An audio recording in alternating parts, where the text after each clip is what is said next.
I am Swapna Sharke. Welcome to our YouTube channel Dreams Coaching Academy. And today's video is based upon some basic concepts of chemistry. So, first of all, we know importance and scope of chemistry. Chemistry subject हमको सबको पता है जिसमें chemistry के बारे chemicals के बारे में स्टडी किया जाता है, लेकिन इसका इम्पोर्टेंस क्या है, इसका स्कोप कहाँ पे है, ये जानना बहुत इम्पोर्टेंट है. तो first of all we discuss the importance of chemistry. Chemistry is the branch of science dealing with the study of composition, structure and properties of matter. मतलब क्या, केमिस्ट्री एक साइंस की ऐसी ब्रांच है जो क्या करती है, केमिकल के जो कंपोजिशन होता है, उनका स्ट्रक्चर होता है और उनकी जो प्रॉपर्टीज़ है मैटर में, उसका वो मैटर का प्रॉपर्टीज़ और जो भी केमिकल्स है उनकी प्रॉपर्टीज़, इनका डिटेल स्टडी करते हैं केमिस्ट्री के सहायता से. तो chemistry plays important role in improving the quality of human life. तो ह्यूमन लाइफ में कोई भी चीज़ हो, हमको केमिस्ट्री चाहिए, केमिस्ट्री यूज़ होती ही होती है. तो कैसे? The number of substances which we use in our daily life are chemical compounds. तो ऐसे कौन से केमिकल कंपाउंड्स हैं जो हम अपने डेली लाइफ में यूज़ करते रहते हैं. तो विदाउट केमिस्ट्री अपनी लाइफ हो ही नहीं सकती है. तो जैसे कि हम रोज़ डिटर्जेंट यूज़ करते हैं, पेंट्स यूज़ करते हैं, फाइबर्स जो हम कपड़े पहनते हैं, अलग अलग फाइबर्स है, वो भी केमिकल कंपोजिशन, उनमें भी केमिकल कंपोजिशन होता है, उनमें भी एटम्स एलिमेंट्स होते हैं. तो मेडिसिन है, फ्यूल्स है, ग्लास है, पेस्टिसाइड्स है, पेपर्स, फर्टिलाइज़र, ऑयल, फैट्स, ये इससे बहुत सारे एग्जाम्पल हमको मिलेंगे जो डे टू डे लाइफ में हम केमिस्ट्री का यूज़ करते हैं. तो केमिस्ट्री क्या करती है, हमको हेल्प करती है लार्ज नंबर ऑफ प्रॉब्लम्स जो हम फेस करते हैं रोज़ के लाइफ में. तो उसको फेस करने के लिए केमिस्ट्री हमको हेल्प करती है, जैसे कि फील्ड ऑफ फूड में, शेल्टर एंड डिसीजेस में. तो फील्ड ऑफ फूड में कैसे, जो हम खेती करते हैं उसमें जो फर्टिलाइज़र्स यूज़ करते हैं या फिर इंसेक्टिसाइड्स यूज़ करते हैं, उसमें हम केमिकल यूज़ करते हैं. शेल्टर अभी जो घर बनाते हैं उसमें सीमेंट हो या फिर कोई ऐसे वाटर प्रूफिंग के लिए जो हम केमिकल्स यूज़ करते हैं, उनमें भी क्या है, तो यहाँ पे भी हमको केमिस्ट्री की ज़रूरत है. और सबसे इम्पॉर्टेंट डिसीजेस है, अगर कोई डिसीज़ हुआ है तो उसको क्योर करने के लिए, ठीक करने के लिए हमको हम जो मेडिसिन लेते हैं, जो दवाइयाँ लेते हैं, उसमें तो केमिकल होता ही होता है. तो इधर हमने एक इंटरेस्टिंग केमिस्ट्री का क्या बनाया है, तो एक फुल फॉर्म हर उसके लेटर का. तो सी फॉर कम्युनिटी, ये हमको केमिस्ट्री का स्कोप इसके ज़रिए से हम शॉर्टकट में जान सकते हैं. सी फॉर कम्युनिटी मतलब केमिस्ट्री का स्कोप किधर है, कम्युनिटी में है, हेल्थ के लिए है. E for environment, M for medicine, I for industries, S for sciences, T for teaching, क्योंकि केमिस्ट्री अगर सब्जेक्ट है तो उसको पढ़ाने के लिए टीचिंग में तो ये होता ही है. आर फॉर रिसर्च, सबसे इम्पोर्टेंट है क्योंकि इस पर रिसर्च कभी ख़त्म ही नहीं होगा, हर कोई नया नया एलिमेंट मिल जाता है या फिर उसके अलग अलग कॉम्बिनेशंस होते हैं जिसके ज़रिए हम बहुत सारे जो प्रॉब्लम्स है हमारी, अगर कोई बीमारी है उसके लिए जो दवाइयाँ बनानी है, तो रिसर्च बहुत ज़रूरी है. और यू, वाई फॉर यू, क्योंकि हमारी जो बॉडी है उसमें जो कुछ फंक्शनिंग हो रहा है, जो भी न्यूट्रिएंट्स है, सब है, जो अपने बॉडी का हर एक पार्ट है, ब्लड चाहे ब्लड भी हो, तो हर वो चीज़ एक केमिकल कंपोजिशन ही है. हमारे बॉडी के ब्लड से लेके डीएनए तक सब चीज़ में केमिकल कंपोजिशन के एलिमेंट्स है, कंपाउंड्स है, इनका कॉम्बिनेशन है ही. तो इसका स्कोप किधर किधर है, सप्लाई ऑफ फूड में है, contribution improve health and sanitation facilities में है. तो एनवायरनमेंट को सेव करने के लिए भी केमिस्ट्री यूज़ होती है. अगर हमको एक लग्जरियस लाइफ जीनी है तो कंफर्ट, प्लेजर, इसके लिए भी क्या है, केमिस्ट्री ज़रूरी है. इंडस्ट्री में तो मेन चीज़ है ये केमिस्ट्री, इधर भी उसका बहुत स्कोप है. और इन वार, अभी वार में कैसे, तो जब भी कोई जंग छेड़ी जाती है तो उसमें जो एटम बॉम्ब्स बनाते हैं या मिसाइल्स बनाते हैं, उसके लिए जो फ्यूल्स चाहिए या एटम बॉम्ब के लिए जो कंपाउंड चाहिए, रेडियो एक्टिव सब्सटेंसेस चाहिए, वो कहाँ से मिलेंगे, तो केमिस्ट्री से ही मिलेंगे. तो ये थे कुछ importance and scope of chemistry. तो अब हम देखेंगे historical approach to particulate nature of matter. Matter जो है, मैटर मतलब क्या, ये हम डिटेल में उसका डेफिनेशन ये सब देखने वाले हैं. लेकिन particulate nature of matter means, तो हर मतलब जो ये मैटर है पूरा जो है, तो उसमें जो पर्टिकुलेट नेचर मतलब क्या, तो उसका हर कण कण का हमको क्या करना है, स्टडी करना है। तो इसके लिए इसकी हिस्ट्री जानना, मतलब हिस्ट्री में इससे पहले हम तो आप मानते हैं कि केमिस्ट्री सब्जेक्ट पढ़ते हैं, लेकिन उसका हिस्टोरिकल अप्रोच देखना भी बहुत ज़रूरी है। मतलब उसके कण कण का स्टडी कैसे किया गया। तो अपनी जो यूनिवर्स है पूरी, वो किससे बनी है, मैटर एंड एनर्जी। तो मैटर को अगर डिफाइन करना है, तो इस मैटर को अगर डिफाइन करना है तो कैसे करेंगे। तो it is defined as that which has mass and occupy space. मतलब ऐसी कोई भी चीज़ या पदार्थ बोल सकते हैं हम, जो क्या करता है, जिसका मास भी होता है और वो स्पेस को ऑक्यूपाई भी करता है। तो कोई भी ऐसी चीज़ जिसका कुछ मास हो और वो कोई स्पेस ऑक्यूपाई करता हो, उसको हम बोलेंगे मैटर। तो उस मैटर का, कोई भी चीज़ है, उस चीज़ का हमको कण कण का स्टडी करना है, तो उसको बोलेंगे हम पर्टिकुलेट इन नेचर।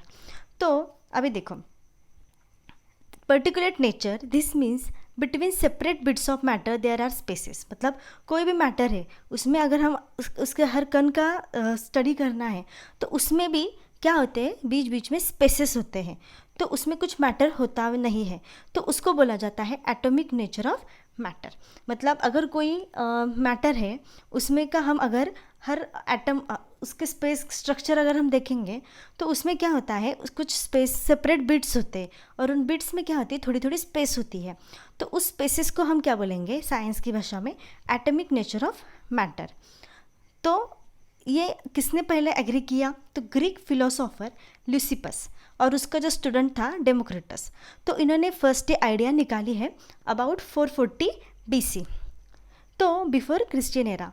तो atomic theory was oppose by Aristotle. जो ये एटॉमिक थ्योरी थी, जो डेमोक्रिटस और ल्यूसिपस ने निकाली थी, उसको एरिस्टोटल ने 100 ईयर्स लेटर क्या किया, तो उसको अपोज किया।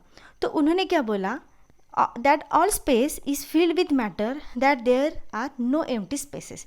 तो एरिस्टोटल को ये इसको वो अपोज करते थे कि अगर कोई मैटर है तो वहाँ पे कोई भी एम्प्टी स्पेसेस नहीं होता है, वो पूरा जो स्पेस होता है वो मैटर से फिल होता है। तो एरिस्टोटल का आइडिया जो एक्सेप्ट किया गया, उसको करेक्ट माना गया। जो एजुकेटेड पीपल थे उन्होंने एरिस्टोटल का आइडिया को करेक्ट माना। तो कब ये, तो 18th सेंचुरी से पहले, when atomic idea began to more generally accepted as correct. तो उसकी जो एटॉमिक आइडिया थी उसको करेक्ट माना गया। तो ये था यूरोप का, जो हमने अभी देखा कि केमिस्ट्री का स्टडी यूरोप में 440 BC तब स्टार्ट किया समझो। लेकिन इंडिया हो या चाइना हो, अपने इंडिया में, एंशियंट इंडिया में उससे पहले भी इस पर रिसर्च किया गया था, या फिर हम ऐसा बोल सकते हैं कि डे टू डे लाइफ में केमिस्ट्री यूज़ करते थे। अब देखिए, people in ancient India already had the knowledge of many scientific phenomena. तो पहले से ही उनको बहुत फिनोमिनन साइंटिफिक मालूम थे, जो है एडवेंचर ऑफ मॉडर्न साइंस। मतलब मॉडर्न साइंस के एडवेंचर से पहले उनको ये सब चीज़ें मालूम थी, तो वो अपना नॉलेज क्या करते थे, अप्लाइड भी करते थे लाइफ में।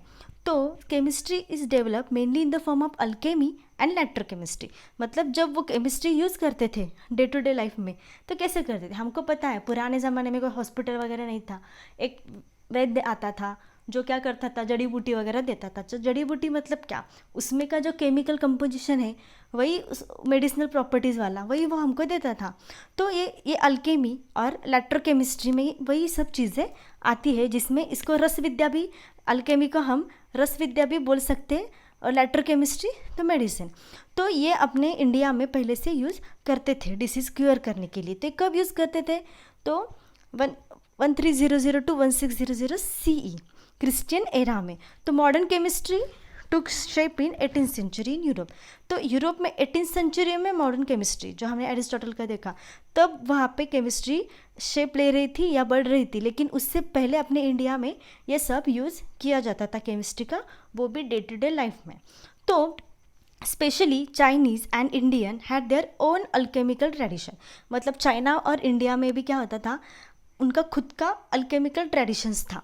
तो उनमें क्या क्या इंक्लूड होता था अल्केमिकल ट्रेडिशंस में, तो knowledge of chemical processes and techniques. मतलब अगर कोई उनको केमिकल चाहिए तो उसको निकालने का टेक्निक क्या था, उसका प्रोसेस क्या था, ये सब उनको मालूम था। तो उनको वो एंशियंट इंडिया में, मतलब अपने पुराने इंडिया में क्या करते थे, तो उसको केमिस्ट्री को बोलते थे रसायन शास्त्र, रसतंत्र, रसक्रिया और रसविद्या, इन नामों से जाना जाता था केमिस्ट्री को।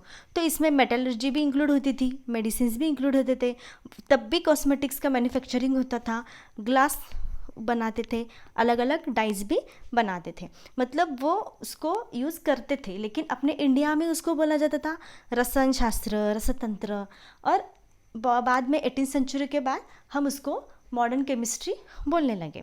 तो systematic excavation of Mohenjodaro in Sindh and Harappa in Punjab, that's prove the story of development of chemistry in India is very, मतलब अगर हमने मोहनजोदाड़ो और हड़प्पा का अगर हमने सिस्टमैटिक स्टडी किया तो वो भी प्रूव करता है कि इंडिया में केमिस्ट्री का डेवलपमेंट बहुत पुराना है। तो ऋग्वेदा में भी अगर हम देखेंगे तो tanning of leather, dyeing of cotton, इस प्रैक्टिस के बारे में बताया था। तो कब ये तो 1000 to 400 BCE, before Christian era. तो मतलब क्या, तो केमिस्ट्री ये कोई नया सब्जेक्ट नहीं है, ये अपने इंडिया में तो बहुत पुराना साइंस था, जो ऋग्वेदा में भी, अपने 4 वेदों में भी उसके बारे में ऋग्वेदा में भी बताया गया है। तो आयुर्वेद में भी अलग अलग मेडिसिन बताई है, तो उसमें भी क्या है, केमिकल कंपोजिशन ही यूज़ किया जाता है। तो सुश्रुता संहिता ये क्या एक्सप्लेन करते हैं, तो इम्पोर्टेंस ऑफ अल्कलीज। रसोपनिषदा क्या डिस्क्राइब करती है, तो गन पाउडर मिक्सचर बनाना, फायरवर्क्स प्रिपरेशन, मतलब ये जो बुक्स है अपनी पुरानी इंडिया की एंशियंट बुक्स, वो भी हमको कुछ ये अल्कलीज का इम्पोर्टेंस बताती है। रसोपनिषदा में हमको गन पाउडर कैसे बनाना है, उससे हमको फायरवर्क्स कैसे हम बना सकते, इसके बारे में नॉलेज दिया गया है। चरक संहिता अगर पढ़े, ये आयुर्वेदिक इपिक है इंडिया का सबसे ओल्डेस्ट, तो उसमें भी ट्रीटमेंट ऑफ डिसीजेस के बारे में बताया गया है। मतलब ऐसे बहुत सारे एग्जाम्पल हमको हिस्ट्री में मिलेंगे। तो अगर हम मॉडर्न केमिस्ट्री अगर बोलेंगे कि 18th सेंचुरी के बाद में स्टार्ट हुई है, तो ऐसा नहीं है, इंडिया में ये बहुत ओल्ड साइंस थी। तो अब हम देखेंगे नेचर ऑफ मैटर। तो हमने अभी देखा कि मैटर किसको बोलेंगे, जिसको एनीथिंग, कोई भी चीज़ हो जिसको अगर मास है और वो स्पेस ऑक्यूपाई करता है तो हम उसको बोलेंगे मैटर। तो एटम्स जो होते हैं, इस मैटर किससे बना होता है, तो एटम से बनाता है। अगर ये समझो कोई मैटर है, कोई चीज़ है, तो इसमें क्या होंगे, छोटे छोटे छोटे ऐसे एटम होंगे। तो ये कोई चीज़ किसी बहुत सारे एटम से बनी होंगी जो एक दूसरे में अटैच होते हैं। तो ये अभी हम देखेंगे, इधर एटम का स्ट्रक्चर है। तो अगर कोई एटम है, तो एटम में भी क्या होते हैं, उसमें प्रोटॉन्स होते हैं, न्यूट्रॉन्स होते हैं और इलेक्ट्रॉन्स होते हैं। तो कोई भी एटम है, उसका जो सेंटर होता है उसको हम बोलेंगे न्यूक्लियस। तो न्यूक्लियस में क्या होता है, एक पॉजिटिव चार्ज वाला होता है, उसको बोलेंगे हम प्रोटॉन, और न्यूट्रॉन होता है जो चार्जलेस होता है, तो वो भी होता है प्रोटॉन के साथ इस न्यूक्लियस में, तो N फॉर न्यूट्रॉन। और ये जो ऑर्बिट है, मतलब बाहर की तरफ ऐसे निगेटिवली चार्ज पार्टिकल, मतलब जो न्यूक्लियस है उसके बाहर ऐसे निगेटिवली चार्ज पार्टिकल होते, उसको हम बोलेंगे इलेक्ट्रॉन। तो हमेशा याद रखिए, न्यूक्लियस के सेंटर में प्रोटॉन और न्यूट्रॉन होते हैं। तो प्रोटॉन का चार्ज होता है positive, proton having positive charge, और इलेक्ट्रॉन हैविंग निगेटिव चार्ज। तो न्यूक्लियस जो न्यूट्रॉन होता है उस पर कोई चार्ज नहीं होता। तो कोई भी एटम है, उसका मास जो होता है वो हम इस न्यूक्लियस से उसका मास पता चलता है। तो ये जो मैटर है वो 4 स्टेट्स में एग्जिस्ट करता है। मतलब कोई भी मैटर है तो उसकी स्टेट्स होती है, 4 स्टेट्स होती है। कौन सी, solid, liquid, gas and plasma. तो टेम्परेचर ऑफ एनर्जी क्या होती जाती है, जैसे सॉलिड अगर मतलब लिक्विड से अगर सॉलिड होता रहे तो लो टेम्परेचर लगेगा हमको, और अगर हमको लिक्विड से प्लाज्मा तक जाना है तो हमको हाई टेम्परेचर लगेगा। ये कैसे, इसका सिंपल एग्जांपल है, अगर हमारे पास वाटर है तो हम उसको टेम्परेचर लो करेंगे तो हमको मिलेगा क्या, आइस मिलेगा। तो आइस क्या है, सॉलिड, ठीक है। तो ये अभी हमने इधर देखा था कि अगर हम वाटर तो लिक्विड है, लिक्विड से लेके सॉलिड तक जा रहे हैं, मतलब इधर वाटर लिया हमने तो इधर से अगर हम इधर तक जा रहे हैं आइस तक, तो क्या लगा हमको, टेम्परेचर लो चाहिए। तो वैसे ही अगर हम टेम्परेचर बढ़ाएंगे, मतलब लिक्विड से इधर हम टेम्परेचर बढ़ाएंगे, तो क्या हो जाएगा, उसका स्टीम बन जाएगा, मतलब क्या, वो गैस फॉर्म में बन जाएगा। अगर हम गैस को भी और भी टेम्परेचर देंगे तो वो किस में कन्वर्ट होगा, प्लाज्मा में। तो अब देखिए, ये जो अभी सॉलिड है, इसमें जो मॉलिक्यूल है वो क्या है, रेगुलर मैनर में, एक पर्टिकुलर मैनर में अरेंज है, ठीक है। उसमें क्या होती है, छोटी छोटी स्पेस होती है, उसी में वो वाइब्रेट होता है, उसके एरिया में, वो बाहर आते नहीं है, उनका सीक्वेंस वो ब्रेक नहीं करते, एक पर्टिकुलर मैनर में वो एक अरेंज रहते हैं। लेकिन लिक्विड में ऐसा नहीं होता है। लिक्विड में क्या होता है, वो इजीली इधर उधर फ्लो हो जाते हैं, मतलब ये एटम इधर जा सकता है, इधर आ सकता है, क्योंकि वो एक प्रॉपरली अरेंज नहीं है। ऐसा क्यों है, उनमें जो अट्रैक्टिव फोर्स है वो थोड़ा कम है। तो इसलिए लिक्विड का कोई प्रॉपर, सॉलिड में अगर हम देखेंगे अरेंजमेंट अच्छी है मॉलिक्यूल्स की, तो एटम्स की भी बोल सकते हैं, तो उसमें क्या होता है, उसका पर्टिकुलर शेप होता है। और लिक्विड में ऐसा नहीं होता, वो जिस कंटेनर में डालेंगे वो उसका शेप ले लेंगे। तो कोई भी लिक्विड चीज़ देखिए, वाटर हो, टी हो, मिल्क हो, तो वो क्या करेगा, उनका पर्टिकुलर शेप नहीं है, वो उस चीज़ में क्या हो जाएंगे, जो कंटेनर है उसी का शेप वो ले लेंगे। अब थर्ड है गैस। तो इसमें भी क्या होता है, उसके जो मॉलिक्यूल्स है वो ऑल डायरेक्शन में फ्लाई हो सकते हैं, ग्रेट स्पीड से हो सकते हैं, क्योंकि इनमें तो बहुत ही कम अट्रैक्टिव फोर्स होता है। तो अभी देखिए, लिक्विड से भी ज़्यादा इनमें स्पेसेस है मॉलिक्यूल्स में, तो इसका भी, गैस का कोई शेप नहीं होता, वो हमको इजीली दिखते भी नहीं है। तो air is the example of gas. तो प्लाज्मा क्या होता है, तो very high temperature of stars, atoms, तो वो क्या करते हैं, इलेक्ट्रॉन लूज करते हैं। हमने अभी देखा इलेक्ट्रॉन क्या होते हैं, निगेटिवली चार्ज पार्टिकल, तो वो ये करते हैं। तो उसमें प्लाज्मा में क्या होता है, mixture of electrons and nuclei that results in plasma state of matter.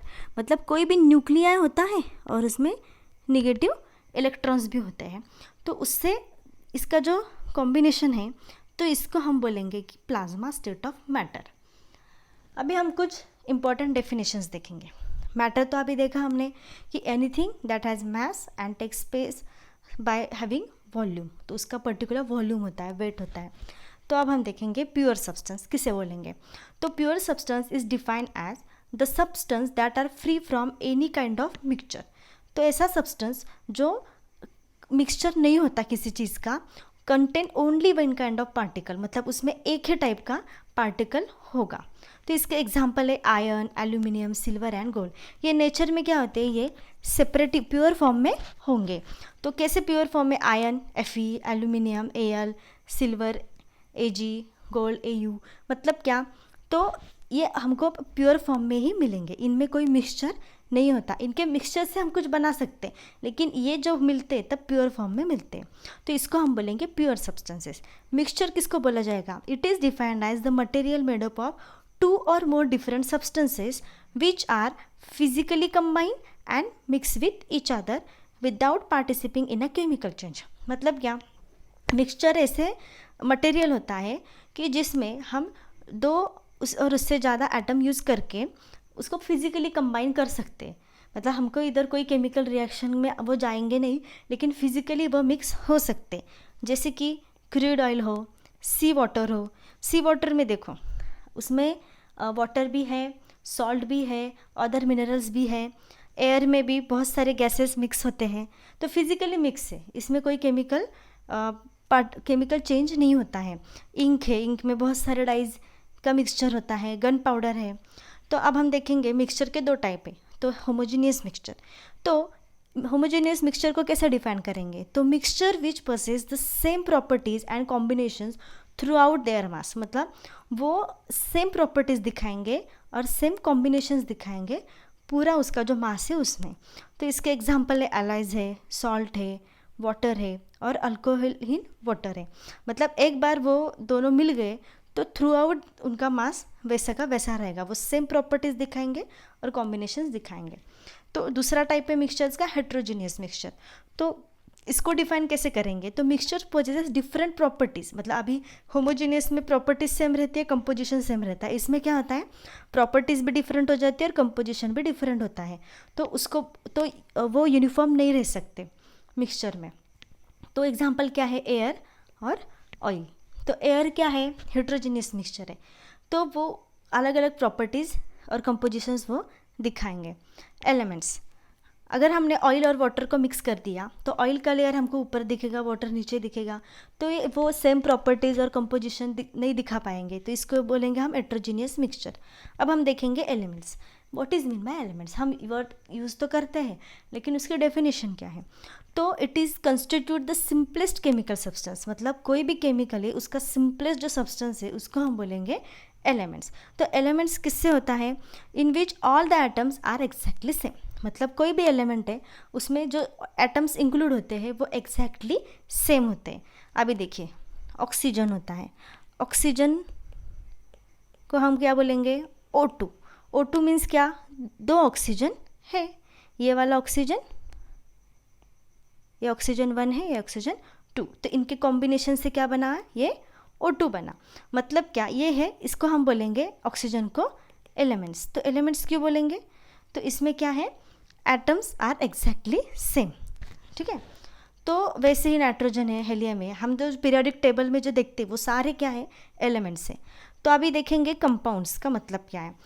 Compounds क्या होते हैं, तो chemical substance made up of 2 और मोर एलिमेंट्स, मतलब आपने अब एलिमेंट्स देखा, तो कंपाउंड किससे बनता है, 2 और मोर एलिमेंट्स से बनता है, वो केमिकली बाउंड होते हैं और फिक्स रेशियो में वो रहते हैं। अगर एग्जांपल देखना है तो वाटर एग्जांपल है, तो वाटर किससे बनता है, वाटर का फॉर्मूला क्या है, H2O। तो बनता कैसा है, 2 हाइड्रोजन प्लस ऑक्सीजन, तो क्या बनेगा H2O।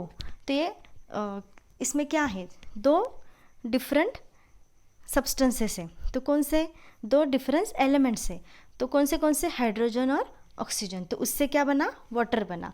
अगर हम सोडियम क्लोराइड का एग्जांपल देखेंगे, तो सोडियम क्लोराइड किससे बना है, Na+ और Cl-, मतलब सोडियम और क्लोरीन, ये 2 एलिमेंट्स जब मिलेंगे, कॉम्बिनेशन होगा उनका, तब क्या बनेगा, NaCl, सोडियम क्लोराइड। तब हम जो मैटर हमने देखा, तो उसका हमको अभी क्लासिफिकेशन करना है। तो matter can be classified according to physical and chemical properties, मतलब मैटर को हम फिजिकल प्रॉपर्टीज से और केमिकल प्रॉपर्टीज से क्लासिफाइड करेंगे। तो मैटर किस में क्लासिफाइड हो जाता है, 2 डिफरेंट ग्रुप में, एक तो प्योर सब्सटेंस और दूसरे को बोलेंगे हम मिक्सचर। तो मैटर जो है वो प्योर सब्सटेंस और मिक्सचर में क्या हो जाता है, क्लासीफाई हो जाता है। अब हम इधर देखेंगे, तो मैटर में कौन कौन सी चीज़ें होती है, गैस होता है, लिक्विड होता है, सॉलिड होता है, प्लाज्मा होता है, हमने देखा है अभी।